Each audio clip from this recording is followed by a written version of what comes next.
أما بعد فقد قال النبي صلى الله عليه وسلم هو شهر أوله رحمة وأوسطه مغفرة هو شهر أوله رحمة وأوسطه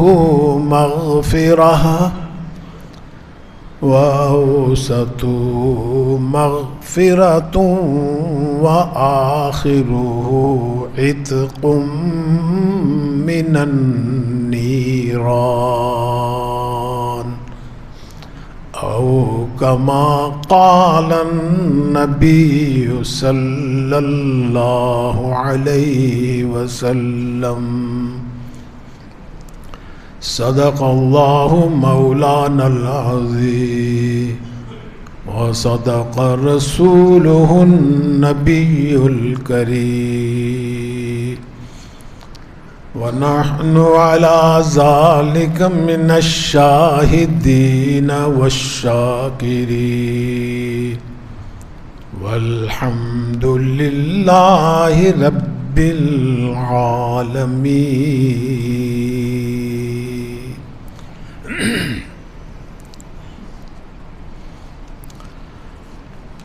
بزرگان محترم اور برادران عزیز،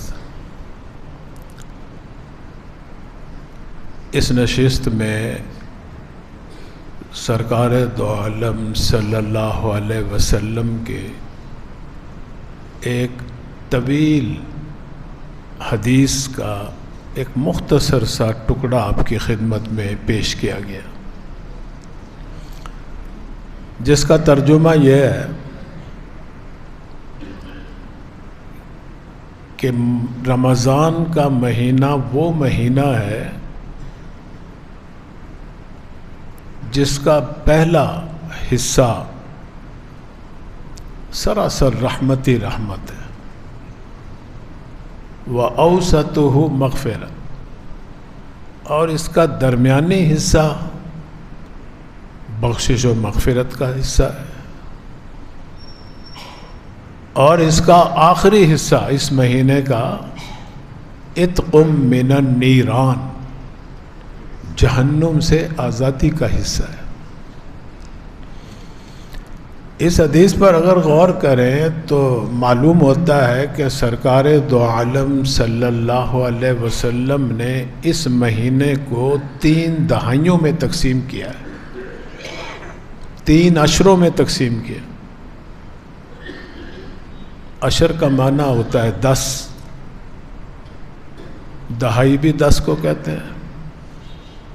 تو حضور اس ماہ مبارک کو جس میں آج ہم اور آپ موجود ہیں، اس کو 3 دہائیوں میں 3 عشروں میں تقسیم کر دیا کہ پہلا عشرہ، پہلے 10 دن جو ہیں یہ اللہ تعالیٰ کی نزول رحمت کے دن، دوسرا جو درمیان والا 11 سے لے کر 20 تک کا جو عشرہ ہے وہ بخشش و مغفرت کا، اور 21 سے لے کر 29-30 تک کا عشرہ ہے جس میں آج ہم اور آپ موجود ہیں، یہ جہنم سے آزادی کے سرٹیفکیٹ تقسیم کرنے کا عشرہ ہے، اعلان کرنے کا عشرہ ہے کہ جن پر جہنم واجب ہو چکی تھی ان کو اللہ تعالیٰ آزادی دیں گے اس عشرے کے اندر۔ تو بھائی یہ عشرہ جو ہے اسی کے بارے میں کچھ عرض کروں گا جس میں آج ہم اور آپ موجود ہیں۔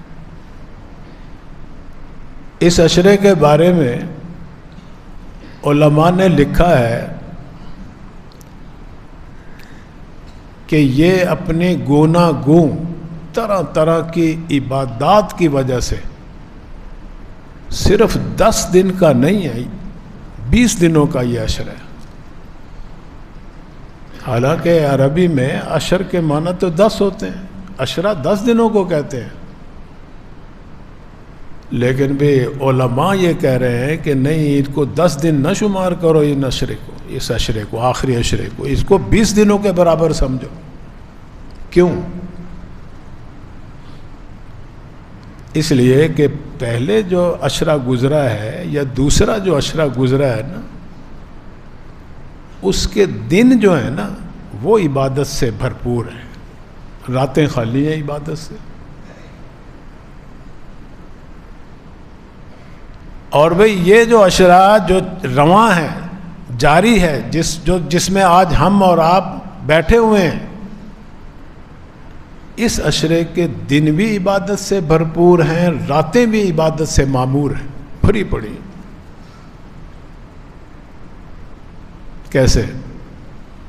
دیکھو، دن تو ہم اب روزے سے ہیں، صبح صادق سے دن شروع ہوتا ہے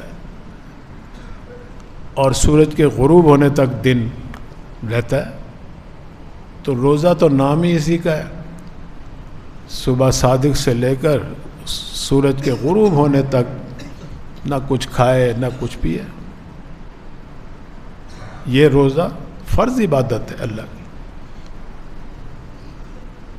یہ تو پہلے عشرے میں بھی تھا، دوسرے عشرے میں بھی تھا، اس عشرے میں بھی ہے، دن کی عبادت فرض۔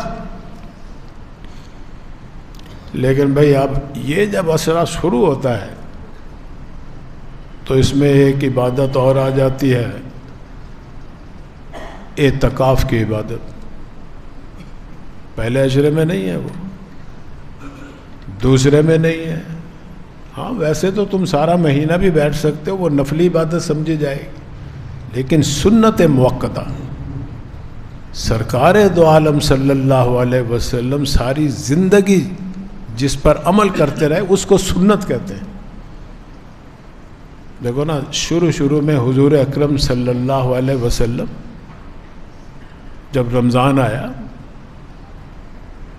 تو آپ پہلے عشرے میں اعتکاف بیٹھے، جب 10 دن پورے ہو گئے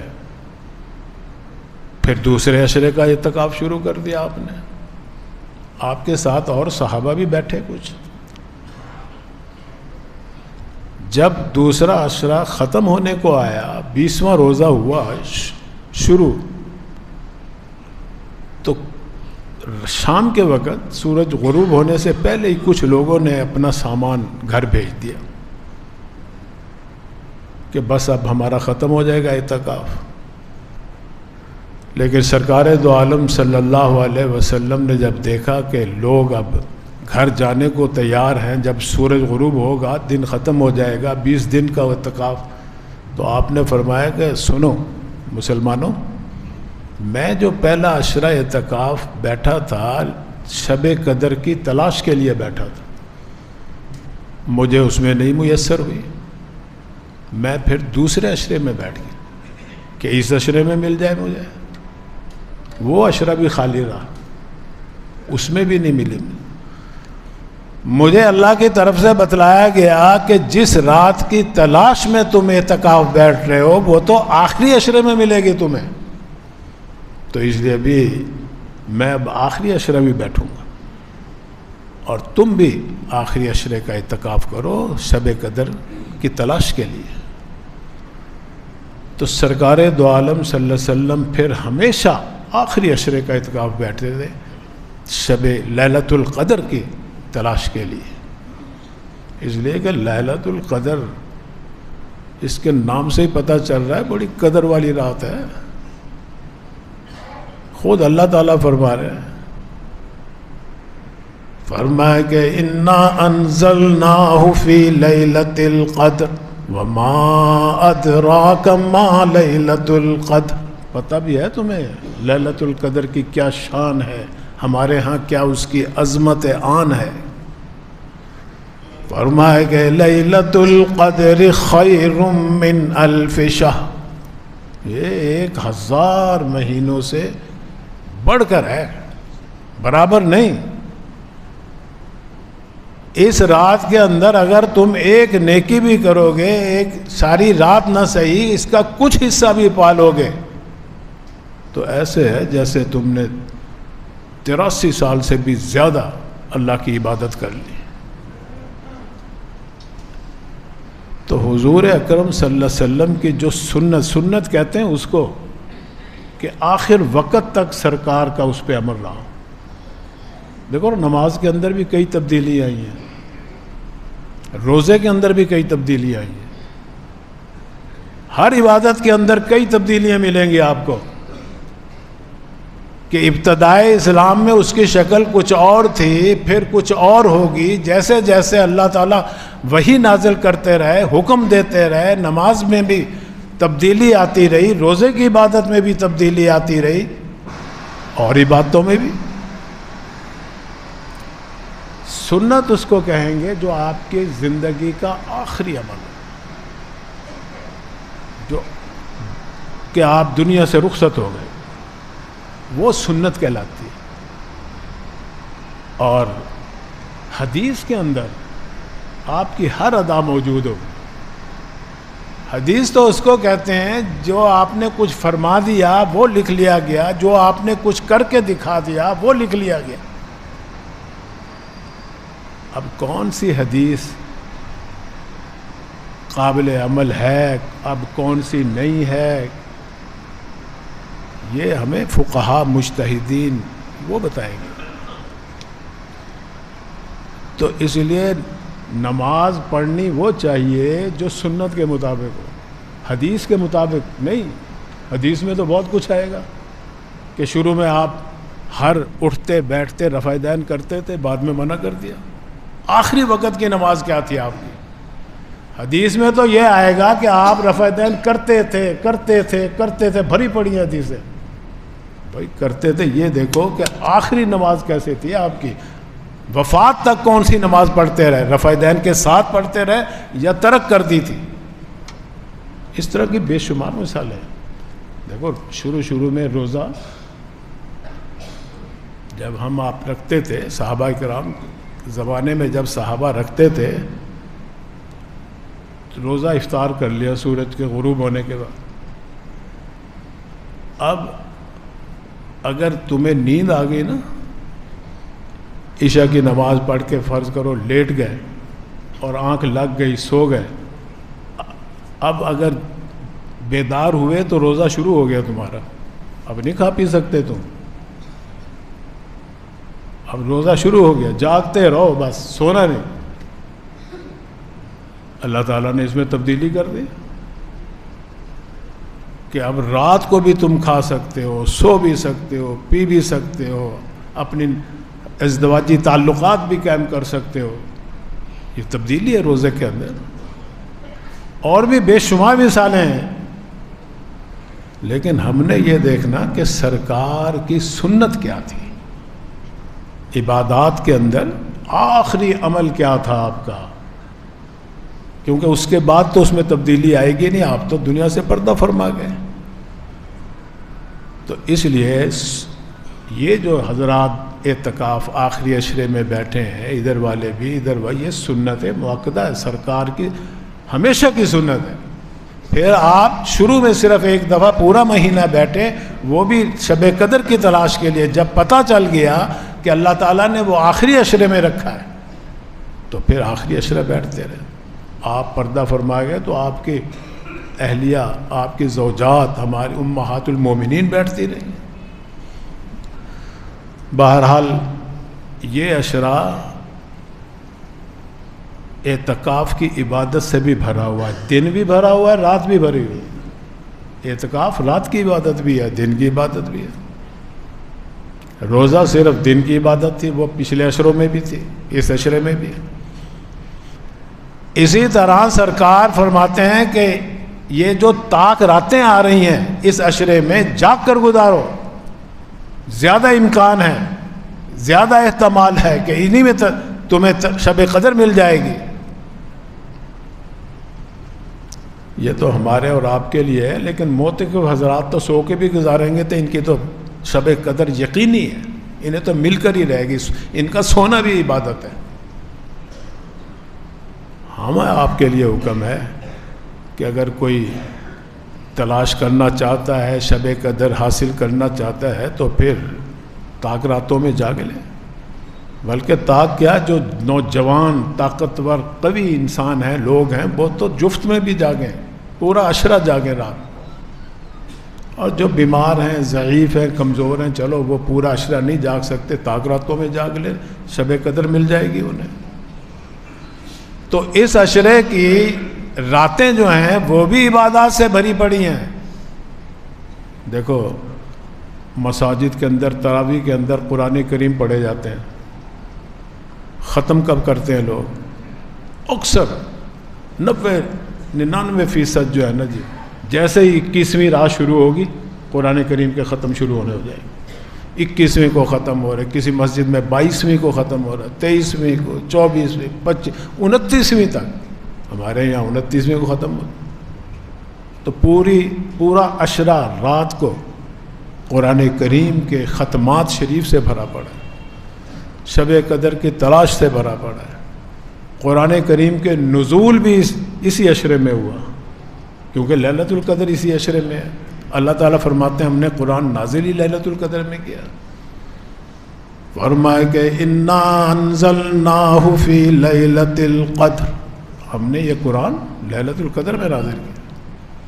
اور لیلۃ القدر آخری عشرے، رمضان کے آخری عشرے میں ملے گی آپ. اس لیے علماء نے لکھا ہے کہ یہ رمضان اگرچہ بظاہر دیکھنے کے اعتبار سے 30 دنوں کا ہے، لیکن یہ 30 دن نہیں ہے، یہ 40 دن بن گئے، کیونکہ آخری عشرے کی راتیں بھی عبادت سے بھری ہوئی ہیں. تو یہ مہینہ باوجود 30 دنوں کے ہونے کے 40 دنوں کا شمار کرتے ہیں علماء. تو گویا یہ ایک چلہ ہو گیا. تبلیغی جماعت والے چلہ کیوں لگواتے ہیں آپ سے؟ اس لیے کہ حدیث میں آتا ہے، سرکار دو عالم صلی اللہ علیہ وسلم فرماتے ہیں کہ جو شخص کسی نیکی کو، اللہ تعالیٰ کی کسی عبادت کو 40 دن مسلسل کرتا رہے باقاعدگی سے، تو اللہ تعالیٰ اس چلے کی برکت سے، 40 دنوں کی برکت سے اس عبادت کا نور کا چشمہ اس کے دل سے جاری کر دیتے ہیں کہ اس عبادت کا مزہ اور لطف اندوز جو وہ شخص ہوگا نا، عام آدمی نہیں ہوگا.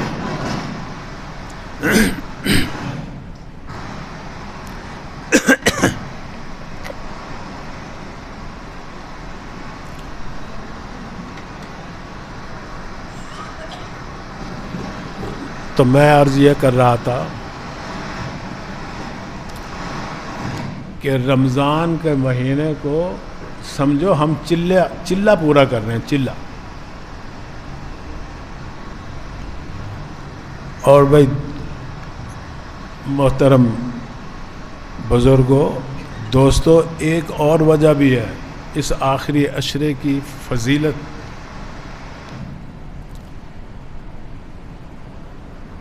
کہ قرآن و حدیث سے پتہ چلتا ہے کہ اللہ تعالیٰ کے ہاں کسی عمل کے آخری حصے کا بڑا اعتبار ہے. غیر معمولی طور پہ اللہ تعالیٰ اس کو اہمیت دیتے ہیں. جو آخری حصہ ہوتا ہے اس کو دیکھتے ہیں اللہ تعالیٰ. خود حضور اکرم صلی اللہ علیہ وسلم کا ارشاد گرامی ہے، فرمائے کہ انما العبرۃ بالخواتیم او کما قال،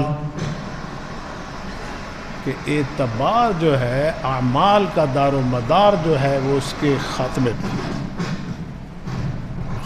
پر خاتمے کو دیکھتے ہیں اللہ تعالیٰ. دیکھو ایک صاحب 60-70 سال تک شرک کرتا رہا، کفر کرتا رہا، لیکن انتقال سے پہلے، وفات سے پہلے کلمہ پڑھ لیا اس نے، اشہد ان لا الہ الا اللہ واشہد ان محمد رسول اللہ، شہادت دے دی، اللہ کی توحید کی بھی گواہی دے دی، اللہ کے نبی کی رسالت کی بھی گواہی دی. اور کچھ دنوں کے بعد اس کا انتقال ہو گیا. فرمایا فدخل الجنہ، جنت میں جائے گا وہ. 60-70 سال کی شرک والی زندگی کو اللہ نے معاف کر دیا. اس کے آخری عمل کو دیکھ رہے ہیں کہ آخری عمل اس کا توحید پر زندہ رہا, توحید پر اس کا خاتمہ ہوا, ایمان پر خاتمہ ہوا. اس کی وجہ سے اللہ تعالیٰ اس کو جنت میں داخل کر رہے ہیں. بالکل اسی طرح ایک آدمی بڑا موحد ہے, بڑا مومن ہے, پوری زندگی صوم و صلات کا پابند ہے, اور مرنے سے پہلے مرتد ہو گیا.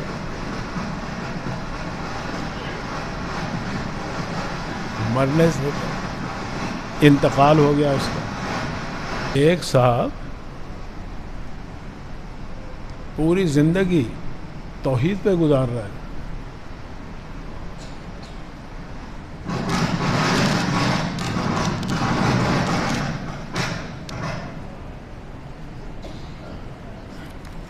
لیکن آخر میں آ کے معاذ اللہ مرتد ہو جاتا ہے, دہریہ بن جاتا ہے. بہت سارے اس قسم کے مسلمان ملیں گے تمہیں, انکار کر دیتے ہیں, قیامت کا انکار, فرشتوں کا انکار, معجزات کا انکار, آخرت کا انکار, جزا سزا کا انکار, مرنے کے بعد زندہ ہونے کا انکار, ایمان سے سراسر انکار.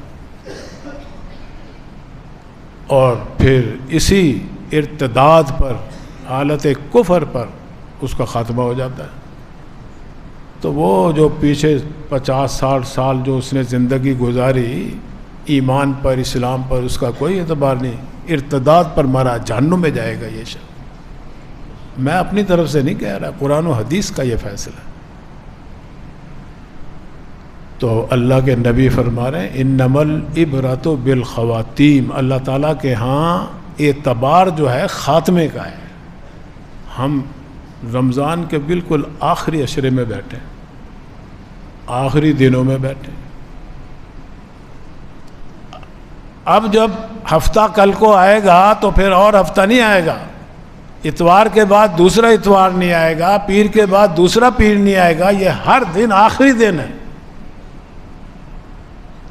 تو اگر ان دنوں کو ہم پورے آداب سے, ڈر سے, اللہ کے اطاعت سمجھ کے, اللہ کی رضا سمجھ کے, اللہ کا حکم سمجھ کے, جو اللہ تعالیٰ نے اپنے اس مہمان مہینے کے بارے میں ہمیں حکم دیا ہے, احترام اکرام کا, جملہ عبادات کو ادا کرنے کا, وہ اگر ہم ان چند دنوں کے اندر اس کا اہتمام کر لیں, مجھے امید نہیں, یقین ہے کہ اللہ تعالیٰ پچھلے گناہ بھی معاف کر دیں گے. پچھلی جو بے احترامی ہوئی ہے اور لازمی ہوئی ہے, بہت قسم کی کوتاہیاں ہوئی ہیں ہم سے اور آپ سے, ہمارے گھر والوں سے.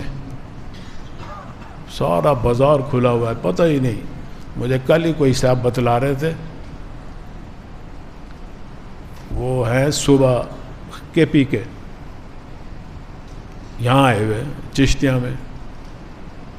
کہہ رہے جی میرے سے وہ بات ہو رہی تھی فون پہ, بات کرنے والا کے پی کا رہنے والا ہے, اور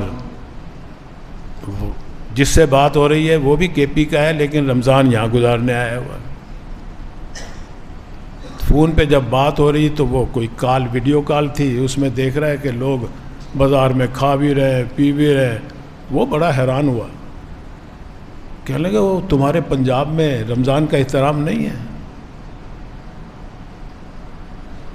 وہاں صوبہ سرحد میں تو کہتے کوئی ایسے کھلم کھلا کھائے لوگ اس کو زندہ نہ چھوڑیں. ایسے علاقے بھی ہیں وہاں,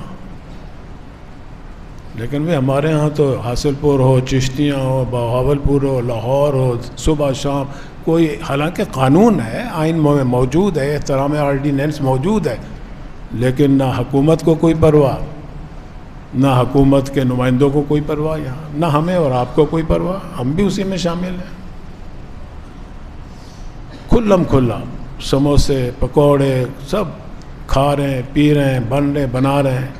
یہ توہین ہے اس مہینے کی.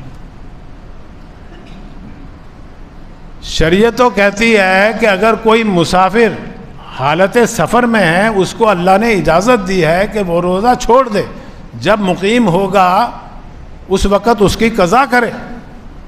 لیکن اگر وہی مسافر جس کو اللہ رخصت دے رہے ہیں اور وہ اپنے وطن میں آ گیا ہے، اب یہاں نہیں کھا پی سکتا، اگرچہ روزہ نہیں ہے اس کا، نہیں کھا پی، مشابہت اختیار کرے روزے داروں کی. وہ خواتین جن کو اللہ نے رخصت دی ہے کہ وہ اپنے مخصوص ایام میں روزہ نہیں رکھ سکتی. جب روزہ نہیں ہے تو کھانے پینے کی بھی اجازت ہے انہیں، لیکن سامنے نہیں کھا پی سکتی. چھپ چھپا کر، اگر پیاس لگی ہے، کوئی بھوک کی طلب ہے، تڑپ ہے، سامنے، روزے داروں کے سامنے نہیں کھا سکتی.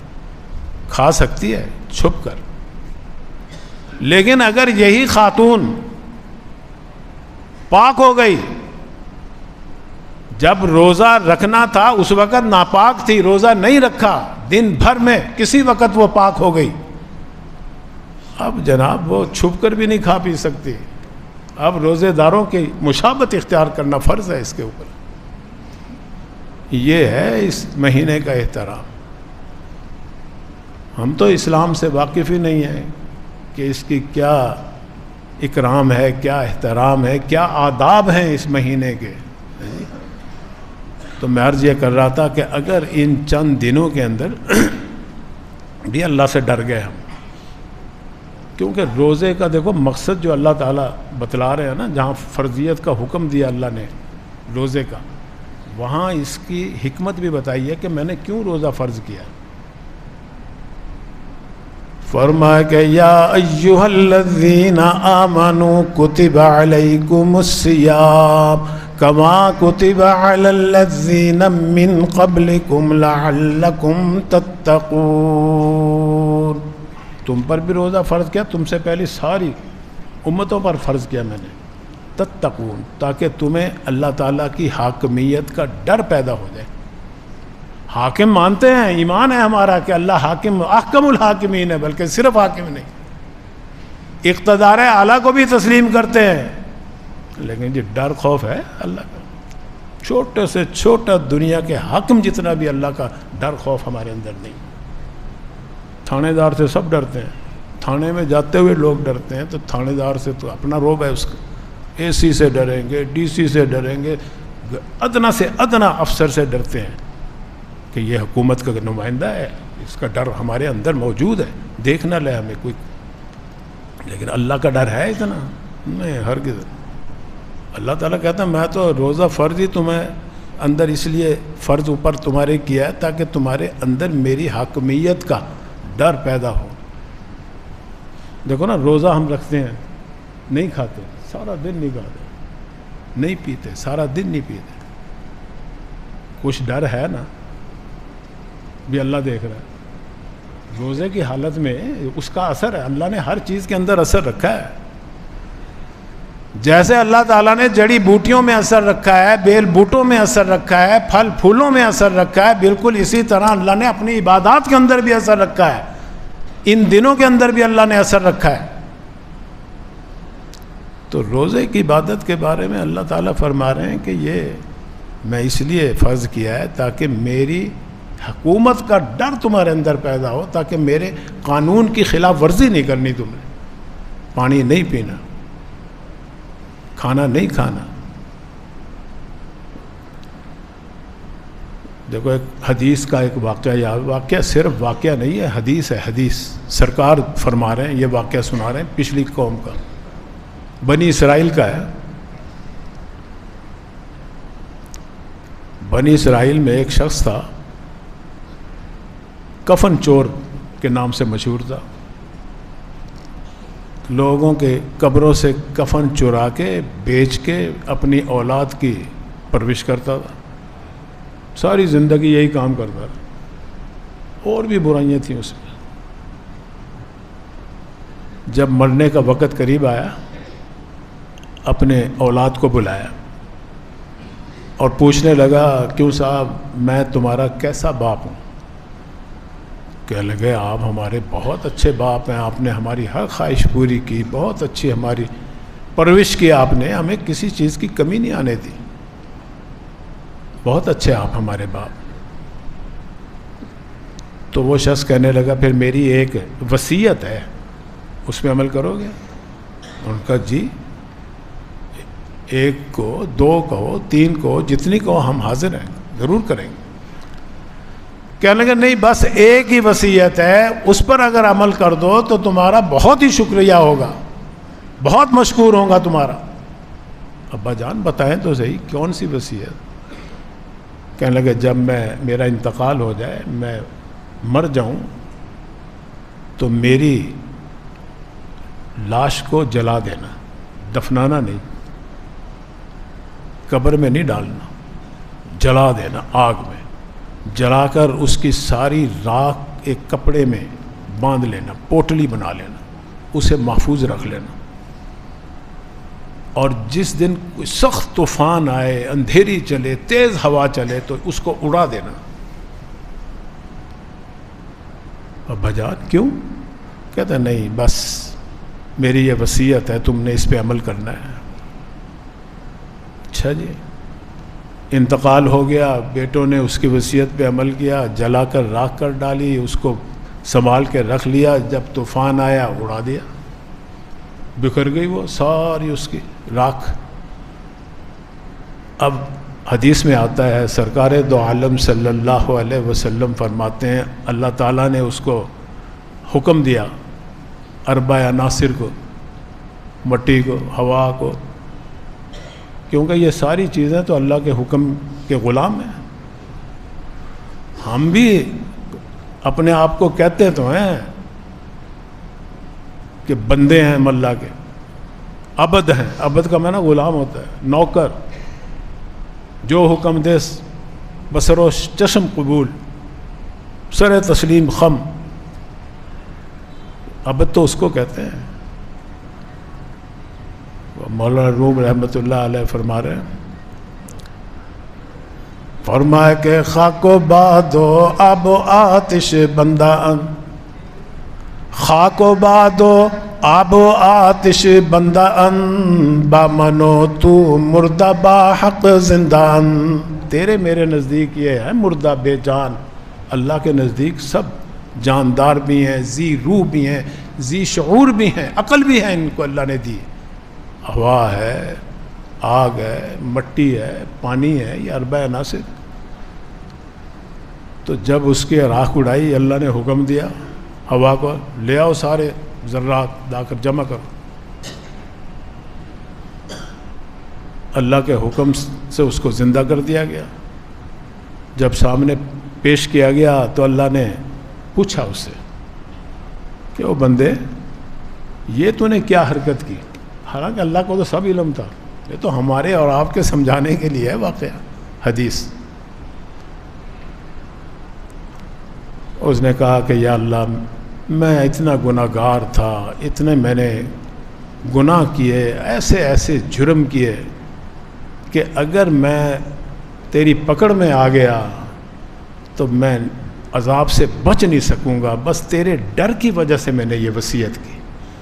حدیث میں آتا ہے، حضور فرما رہے ہیں فغفر له، اس کے اس جملے سے اللہ تعالیٰ نے اس کی بخشش فرما دی کہ اس کے دل میں ڈر تو ہے نا۔ ہم دل ٹٹول کے دیکھیں، ہے دل ہمارا، ڈر ہے، اللہ کا خوف ہے ہمارے ہاں؟ ہرگز نہیں۔ روزہ بھی اسی لیے ہے۔ اور بھئی عرض تو یہ کر رہا نا، آخری وقت میں اللہ کے ہاں انہی دنوں کا اعتبار ہے۔ ٹھیک ہے، جیسے گزر گئے، جیسی تراویح پڑھی، جیسے نمازیں، بہت روزے کی بھی بے حرمتی ہوئی، رمضان کی بھی ہوئی بے حرمتی، قرآن کی بھی بے حرمتی ہوئی، بہت بے اکرامی ہوئی۔ چلو ان دنوں میں تہیہ کر لیں، کوئی تھوڑا سا ڈر اور خوف پیدا کر لیں، اس لیے کہ اللہ تعالیٰ کا دربار جو ہے نا، دنیا کے درباروں کی طرح نہیں ہے کہ رات کو بند ہو جائیں، تالے لگ جائیں، دروازے بند ہوں، یہ اندر نہیں جا سکتے، صبح کو کھلے گا نہیں۔ موت کے آنے سے پہلے پہلے اللہ کا دروازہ توبہ کا کھلا ہو، بڑے سے بڑا جرم بھی کوئی کر کے آتا نا، اللہ تعالیٰ پھر بھی معاف کر دے۔ صحیح کہا کسی نے، فرمائے کہ بازا بازا حراچ ہستی بازا، بازا آ جاؤ ہمارے دربار میں، بار بار آ جاؤ، جو بھی کوئی ہے آئے ہمارے دربار میں۔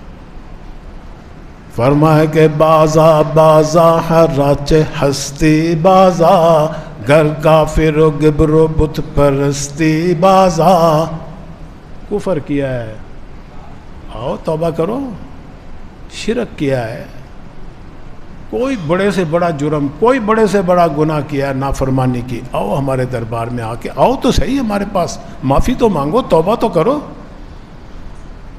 فرمائے کہ این درگہ ماں درگہ نومیدی نیست، این درگہ ماں درگہ نومیدی نیست، صد بار اگر توبہ شکستی بازا، اس دربار میں تو نا امیدی کفر ہے ہی نہیں، نا امیدی کا لفظ ہی نہیں ہے یہاں۔ تم نے اگر ایک دفعہ توبہ کی میرے پاس آ کے، پھر گئے، پھر گناہ ہو گیا، پھر آ جاؤ میرے پاس، میں پھر معاف کر دوں گا۔ ایک دفعہ نہیں، 2 دفعہ نہیں، 10 دفعہ نہیں، 100 دفعہ بھی توبہ کر کے ٹوٹ گئی، پھر آ جاؤ، میں پھر بھی قبول کروں گا۔ اللہ تو ایسے غفور الرحیم ہے، آؤ تو صحیح، ڈر تو پیدا کرو اپنا، ڈر پیدا کرو گے تو اللہ سے معافی مانگیں گے ہم۔ تو یہ چند دن، خلاصہ یہی ہے میرے آج کے اس درس کا، واعظ کا، نصیحت کا، کہ چند دن جو ہے نا، اس میں گھر میں بھی اپنے رمضان کا احترام، اور دکان پہ بھی، بازار میں بھی، مسجد میں بھی، اعتکاف میں بھی، ہم اعتکاف میں بیٹھ کے بھی بے حرمتی کرتے ہیں۔ موبائل میں، موبائل تو ہونا ہی نہیں چاہیے معتکفین کے پاس، کوئی ضرورت نہیں اس کی، کیونکہ جو گند بلا اس میں، دیکھو نا ہماری آنکھیں جو ہیں، اللہ نے یہ بھی موبائل ہے، آپ اس سے اچھی چیز بھی دیکھ سکتے ہیں، بری چیز بھی دیکھ سکتے ہیں، اس سے آپ وہ چیزیں بھی دیکھ سکتے ہیں جن کا اللہ نے حکم دیا ہے، اور وہ چیزیں بھی دیکھ سکتے ہیں جن سے اللہ نے منع کیا ہے۔ اب ہمارے اپنے اختیار میں ہے، اللہ نے ہمیں عقل بھی دی ہے، شعور بھی دیا ہے، کیا دیکھنا ہے کیا نہیں دیکھنا، کب نظر اوپر کرنی ہے، کب نظر جھکا کے چلنا ہے۔ تو بھئی اسی طرح موبائل کے اندر ٹھیک ہے، اس میں سب چیزیں موجود ہیں، اچھی بھی ہیں، ہمیں پہلے کوئی چیز کوئی تلاش کرنی پڑتی تھی، کوئی مسئلہ تلاش کرنا پڑتا تھا، کتابوں کو لائبریری میں جانا پڑتا تھا، الماریوں کو کھولنا پڑتا تھا، اس کتاب کو نکالو، پھر اس کو تلاش کرو، فہرست دیکھو، پھر جا کے مسئلہ، بڑی محنت کرنی پڑتی تھی۔ موبائل میں گوگل پہ تھوڑا سا لکھو کہ اس مسئلے کا کیا حکم ہے، فوراً آ جائے گا، دارالعلوم دیوبند والا فتویٰ آ جائے گا، دارالعلوم کراچی والا فتویٰ آ جائے گا، جامعہ اشرفیہ والا فتویٰ آ جائے گا، بنوری ٹاؤن کا فتویٰ ایک چند سیکنڈوں میں آ جائے گا۔ بڑے فائدے ہیں اس میں، کوئی شک نہیں، لیکن بھی اللہ نے ہمیں بتایا بھی تو ہے نا کہ کون سی چیز کو کس طرح استعمال کرنا ہے۔ تو اس لیے چونکہ اس میں ہمارے اندر اتنی صلاحیت، اتنا کنٹرول نہیں ہے کہ ہم بری چیز سے بچ سکیں۔ اعتکاف والے تو آتے ہیں اس لیے ساری چیزوں کو چھوڑ چھاڑ کے اللہ کے چوکھٹ پہ آ کے بیٹھ گئے کہ یا اللہ بس ہم نے معاف کروا کے جانا ہے، تو راضی ہو جائے گا تو سارے مسئلے، ساری پریشانیاں ہماری دور ہو جائیں گی۔ تو بہرحال بھائی چند دن باقی ہیں، ان دنوں کو اس طرح گزارو جس طرح کہ اللہ کے نبی کا حکم ہے، یا اللہ تعالیٰ نے جیسے ہمیں حکم دیا ہے